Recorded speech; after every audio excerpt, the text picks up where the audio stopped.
ever used. I'm Kim Heckart. I'm a third grade teacher here at Prairie Ridge in Cedar Rapids, Iowa, and I've been part of a Teaching American History grant called Bringing History Home since the start of the pilot in 2001.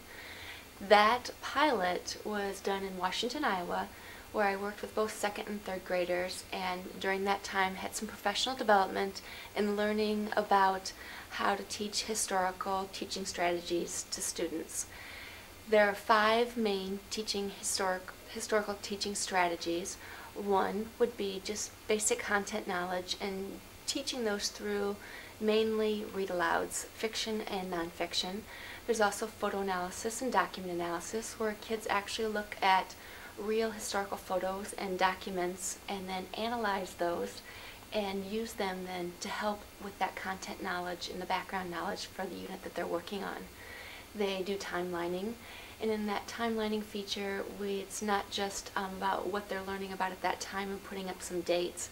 Instead, it's taking those historical photos, documents, and things that they've learned about and putting those up on the timeline also, so they can see how things overlap in history.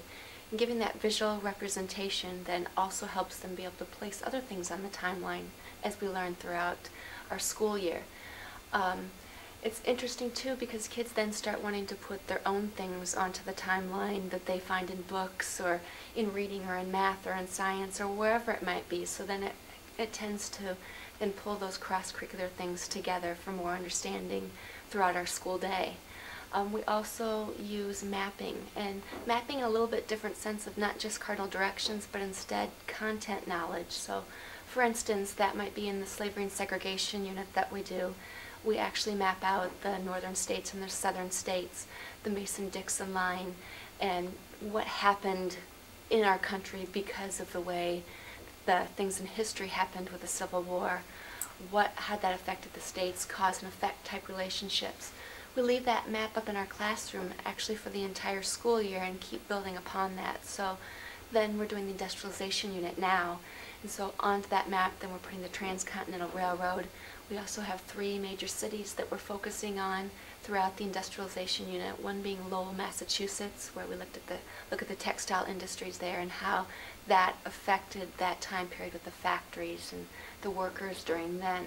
We also look at Pittsburgh, Pennsylvania, which is a huge steel industry of that time, and then how steel industry then created the cities to grow bigger and taller, as well as then that goes into the railroad. So we put the Transcontinental Railroad and the building of that onto the map also.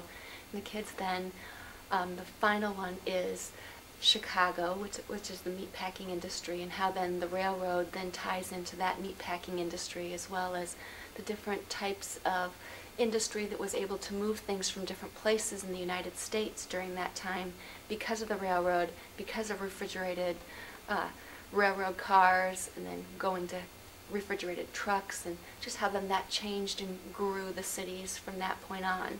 So then we label all those things on the map also.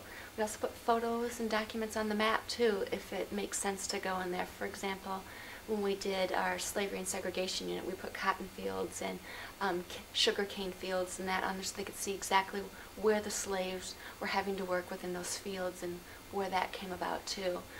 We also looked at where the Underground Railroad was at and how slaves would then try to escape from the south to the north and places that they might go.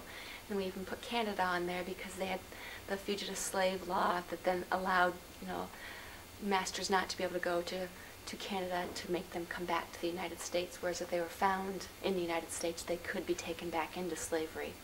So all those things kind of intertwine. The last of the historical teaching strategies is synthesizing, and it's where we try and pull all the strategies and all the history learning that they've done into one main project that they're doing. So it could be a simulation. Some of them are a project that the kids think of or come up with.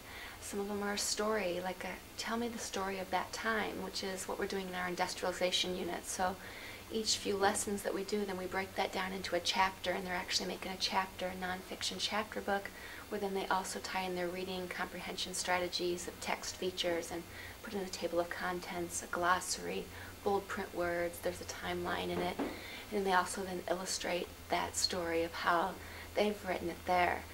Another synthesizing project we've done is the kids have done historical documentaries on the program Photo Story, where we take then the different photo analysis that we've done and we put those all onto the computer and put them into a sequence then where the kids then use that book that they've already written as their script, and then they tell the story of what happened during that time with the actual photos and documents on that also.